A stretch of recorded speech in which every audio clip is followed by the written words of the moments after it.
സദാ സത്സ്വരൂപം ചിദാനന്ദകന്ദം ജഗത്സംഭവസ്ഥാനസംഹാരഹേതും സ്വഭക്തേച്ഛയാമാനുഷം ദർശയന്തം നമാമീശ്വരം സദ്ഗുരും സായിനാഥം. അധ്യായം 38. സമസ്ത ജീവജാലങ്ങൾക്കും ആനന്ദം പ്രദാനം ചെയ്ത് ഭക്തന്മാർക്ക് ക്ഷേമം വരുത്തി അവിടുത്തെ പാതാരവിന്ദങ്ങളെ ശരണം പ്രാപിച്ചവരുടെ സകല ദുരിതങ്ങളും തീർത്ത് വിരാജിക്കുന്ന അനുഗ്രഹീതനായ സദ്ഗുരു സായി, അവിടുത്തെ ഞങ്ങൾ പ്രണമിക്കുന്നു. സ്വതവേ ദയാപരനും ശരണാഗതരെ സംരക്ഷിക്കുന്നവനും ആയ അവിടുന്ന് ഭക്തന്മാരുടെ ആഗ്രഹപൂരണത്തിനും അവർക്ക് നന്മ വരുത്താനും വേണ്ടിയാണ് ഭൂമിയിൽ അവതരിച്ചത്. പരിശുദ്ധാത്മാവിൻ്റെ ദ്രാവകരൂപത്തിലുള്ള അന്തസാരത്തെ ബ്രഹ്മത്തിൻ്റെ മൂശയിലൊഴിച്ച് വാർത്തതിനാലാണ് ഋഷീശ്വരന്മാരുടെ ചൂടാമണിയായ സായി ഉടലെടുത്തത്. ഈ സായി ആത്മാരാമൻ തന്നെയാണ്. തികഞ്ഞ ദൈവീകാനന്ദത്തിൻ്റെ ആവാസസ്ഥാനമാണ് ബാബ. ജീവിതത്തിൻ്റെ പരമോദ്ദേശം സാധ്യമായ അവിടുന്ന് അവിടുത്തെ ഭക്തന്മാരെ നിസ്സംഗരും സ്വതന്ത്രരുമാക്കി മാറ്റുന്നു. ബാബയുടെ പാചകപാത്രം. വ്യത്യസ്ത യുഗങ്ങൾക്ക് വ്യത്യസ്ത സാധനകളാണ് വേദകൽപ്പിതം. കൃതയുഗത്തിൽ തപസ്സും, ത്രേതായുഗത്തിൽ ജ്ഞാനവും, ദ്വാപരയുഗത്തിൽ യജ്ഞവും, കലിയുഗത്തിൽ ദാനവുമാണ് നിർദ്ദിഷ്ട സാധനകൾ. ദാനങ്ങളിൽ ശ്രേഷ്ഠം അന്നദാനമാണ്. ഉച്ചഭക്ഷണം കിട്ടാഞ്ഞാൽ നാം എല്ലാം പരിഭ്രമിക്കുന്നു. മറ്റു ജീവജാലങ്ങളും ഇതേപോലെ തന്നെയാണ്. ഇക്കാര്യമറിഞ്ഞ് ദരിദ്രർക്കും വിശക്കുന്നവർക്കും ഭക്ഷണം കൊടുക്കുന്നവനാണ് ഏറ്റവും ശ്രേഷ്ഠനായ ദാതാവും ധർമ്മിഷ്ഠനും.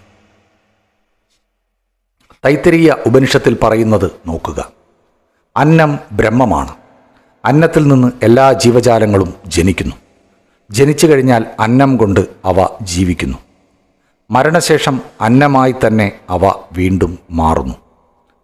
നമ്മുടെ വാതിൽക്കൽ ഉച്ചയ്ക്കൊരു അതിഥി വന്നാൽ അയാളെ സ്വീകരിച്ച് ഭക്ഷണം കൊടുക്കേണ്ടത് നമ്മുടെ കടമയാണ്. മറ്റു തരത്തിലുള്ള ദാനധർമ്മങ്ങളായ വസ്ത്രദാനം, ദ്രവ്യദാനം മുതലായവയിൽ ചില വിവേചനങ്ങളൊക്കെ ആവശ്യമാണെങ്കിലും അന്നദാനത്തിന് ആളെ നോക്കേണ്ടതേയില്ല. ആര് തന്നെ മധ്യാഹ്നത്തിൽ വാതിൽക്കൽ വന്നാലും അന്നം കൊടുക്കണം. മുടന്തനും കുരുടനും രോഗിയുമാണെങ്കിൽ അവർക്ക് മുൻഗണന നൽകണം. ശരീരബലമുള്ളവർക്കും ബന്ധുക്കൾക്കും പിന്നീട് കൊടുത്താൽ മതി. ആദ്യത്തെ തരത്തിൽപ്പെട്ടവരെ ഊട്ടുന്നതിലുള്ള നേട്ടം രണ്ടാമത്തെ തരക്കാരെ ഊട്ടുന്നതിലില്ല. അന്നദാനരഹിതമായ ഏത് ദാനവും ചന്ദ്രനില്ലാത്ത നക്ഷത്രങ്ങൾ പോലെയും മകുടമില്ലാത്ത കിരീടം പോലെയും പതക്കമില്ലാത്ത കണ്ഠാഭരണം പോലെയും താമരയില്ലാത്ത കുളം പോലെയും ഭക്തിയില്ലാത്ത ഭജന പോലെയും കുങ്കുമം തൊടാത്ത സുമംഗലിയെപ്പോലെയും മധുരസ്വരമില്ലാത്ത പാട്ടുപോലെയും ഉപ്പിടാത്ത മോര് പോലെയും അപൂർണമാണ്. അന്നദാനമാണ് എല്ലാ സൽക്കർമ്മങ്ങളിലും വെച്ച് വിശിഷ്ടം. ഇനി നമുക്ക് ബാബ എപ്രകാരം ഭക്ഷണം തയ്യാറാക്കി വിതരണം ചെയ്തുവെന്ന് നോക്കാം. ബാബയ്ക്ക് വളരെ കുറച്ച് ഭക്ഷണമേ ആവശ്യമുണ്ടായിരുന്നുള്ളൂ. അതുതന്നെ കുറച്ച് വീടുകളിൽ നിന്നും യാചിച്ചു വാങ്ങലാണ് പതിവെന്നും മുമ്പ് പറഞ്ഞിട്ടുണ്ടല്ലോ. പക്ഷെ എപ്പോഴെങ്കിലും എല്ലാവർക്കും ഭക്ഷണം കൊടുക്കണമെന്ന് തോന്നിയാൽ തുടക്കം മുതൽ ഒടുക്കം വരെയുള്ള എല്ലാ ഏർപ്പാടുകളും അദ്ദേഹം തന്നെയാണ് ചെയ്യുക. ഇതിലാരെയും ആശ്രയിക്കുകയോ ബുദ്ധിമുട്ടിക്കുകയോ ചെയ്യില്ല. ആദ്യം താൻ തന്നെ ബസാറിൽ പോയി ധാന്യങ്ങൾ, മാവ്, കുരുമുളക്, ഏലം, പട്ട മുതലായവയെല്ലാം കാശ് കൊടുത്ത് വാങ്ങും. അരവും താൻ തന്നെ കഴിക്കും. മസ്ജിദിൻ്റെ തുറന്ന മുറ്റത്ത് ഒരു വലിയ അടുപ്പ് കൂട്ടി തീ കത്തിച്ച് വലിയൊരു പാത്രത്തിൽ പാകത്തിനുള്ള വെള്ളമൊഴിച്ച് അടുപ്പത്ത് വയ്ക്കും. 2 തരത്തിലുള്ള പാത്രങ്ങളുണ്ട്. ഒന്ന് വലുതും മറ്റത് ചെറുതും. വലുത് 100 പേർക്കും ചെറുത് 50 പേർക്കും മതിയാവും. ചിലപ്പോൾ പായസവും മറ്റു ചിലപ്പോൾ ഇറച്ചി കൊണ്ടുള്ള പുലാവും തയ്യാറാക്കും. ചിലപ്പോൾ തിളയ്ക്കുന്ന വെള്ളത്തിലേക്ക് മാവ് ചെറുതായി ഉരുട്ടിയോ പരത്തിയോ ഇട്ട് കൊടുക്കും. കുരുമുളക്, ഏലം, പട്ട മുതലായവ കല്ലിന്മേൽ വെച്ച് പൊടിച്ച് പാത്രത്തിലിടും. ഭക്ഷണം രുചികരമാക്കാൻ വേണ്ടതെല്ലാം ബാബ ചെയ്യും. അമ്പിൾ എന്ന പലഹാരമുണ്ടാക്കി ഭക്ഷണശേഷം എല്ലാവർക്കും കൊടുക്കും. ഭക്ഷണം വേണ്ട പോലെ വേവായോ എന്ന് നോക്കാൻ ബാബ കഫ്നിയുടെ കൈ തിരിച്ചു കയറ്റി നഗ്നമായ കൈ തിളയ്ക്കുന്ന ഓട്ടുപാത്രത്തിലിട്ട് ഒട്ടാകെ ഇളക്കി മറിച്ച് പാകപ്പെടുത്തും. കൈ പൊള്ളുകയോ അതിൽ ഭീതിതനാവുകയോ ചെയ്യില്ല. വെപ്പ് കഴിഞ്ഞാൽ ബാബ പാത്രങ്ങൾ മസ്ജിദിൽ കയറ്റിവെച്ച് ഭക്ഷണം ഒരു മൗലവിയെ കൊണ്ട് പരിപൂരിതമാക്കിക്കും. ആദ്യം മഹാൽ സാബദിക്കും താത്യ പട്ടേലിനും ഓരോ ഭാഗം പ്രസാദമായി കൊടുത്തയക്കും. ബാക്കി മുഴുവൻ സ്വന്തം കൈകൊണ്ട് തന്നെ ദരിദ്രന്മാർക്കും നിസ്സഹായർക്കും വേണ്ടുവോളം വാരിക്കൊടുക്കും.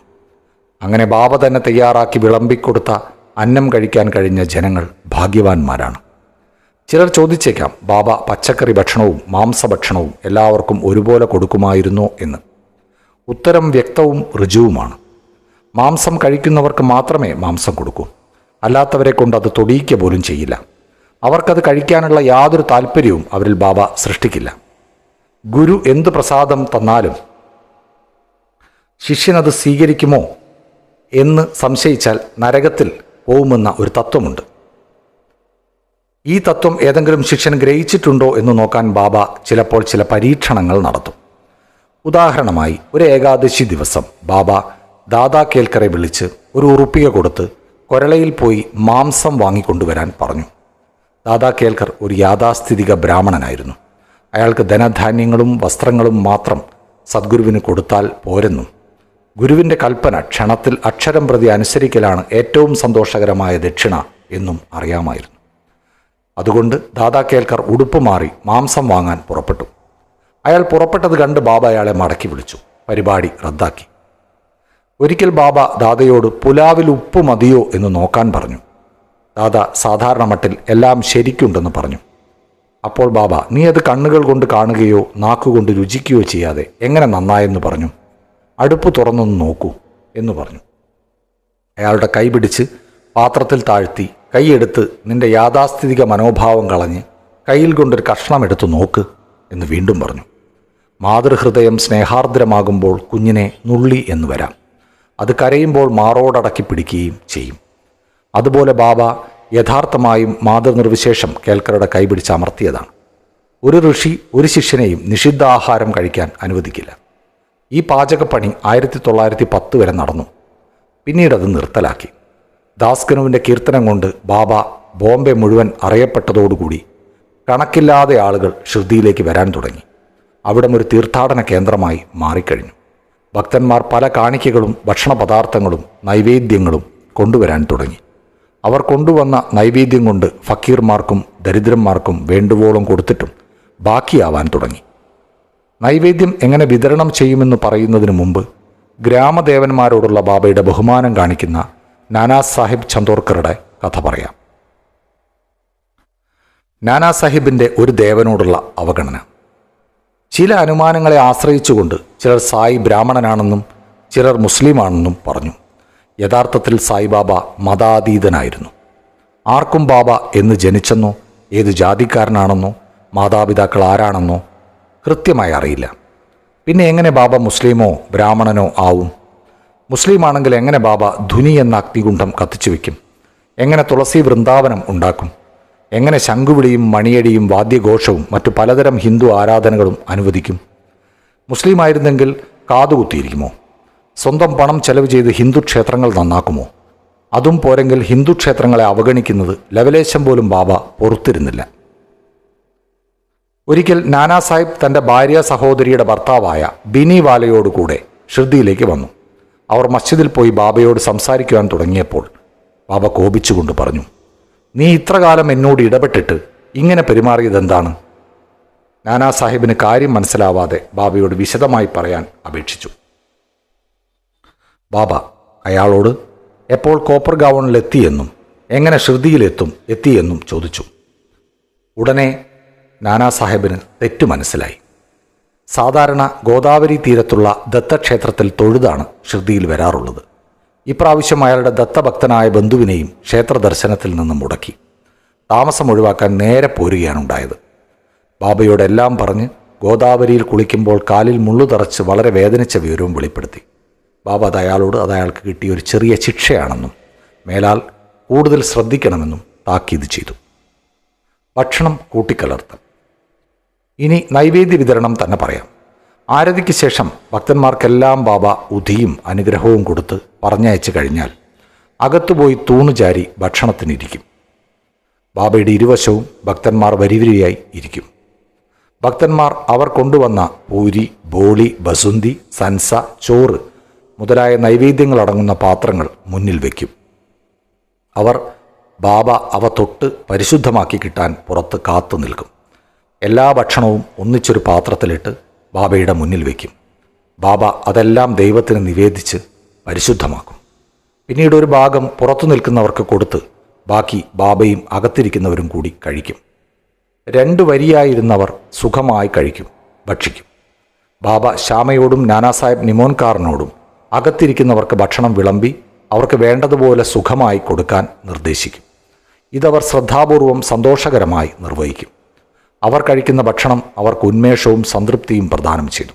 അത്രമാത്രം സുഖകരവും പരിപൂരിതവുമായ ഭക്ഷണമായിരുന്നു അത്. എന്നും മംഗളകരവും എന്നും പരിപൂരിതവുമായത്. ഒരു കോപ്പ മോര്. ഒരിക്കൽ ഹേമന്ത് പാന്ത് ഈ സംഘത്തിൽ ഭക്ഷണം കഴിച്ചപ്പോൾ ബാബ ഒരു കോപ്പ മോര് കൊടുത്തു. അതിൻ്റെ വെള്ളനിറം സുഖകരമായിരുന്നെങ്കിലും ഒട്ടും കഴിക്കാൻ വയറ്റിൽ കൊള്ളിലായിരുന്നു. ഒന്ന് മോന്തിയപ്പോൾ വളരെ സ്വാദു തോന്നി. അയാളുടെ ശങ്ക കണ്ടപ്പോൾ ബാബ പറഞ്ഞു, മുഴുവൻ കുടിച്ചുകൊള്ളുക, ഇങ്ങനൊരു അവസരം ഇനി കിട്ടില്ല. അയാളത് മുഴുവൻ കുടിച്ചു. ബാബയുടെ വാക്കുകൾ അർത്ഥവത്തായിരുന്നു. കാരണം അദ്ദേഹം വേഗം സമാധിയായി. പ്രിയ വായനക്കാരെ, നമുക്ക് തീർച്ചയായും ഹേമന്ത് പാന്തിനോട് നന്ദിയുണ്ടായിരിക്കണം. അദ്ദേഹം ഒരു കോപ്പ മോര് കുടിച്ചതിന്. നമുക്ക് തന്നത് ധാരാളം സായി ലീലാമൃതമാണ്. നമുക്ക് കോപ്പകൾ കണക്കിന് ഈ അമൃതം പാനം ചെയ്ത് സംതൃപ്തരും സന്തുഷ്ടരുമാവുക. ശ്രീ സായിയെ നമിക്കുവിൻ. ലോകശാന്തി ഭവിക്കട്ടെ.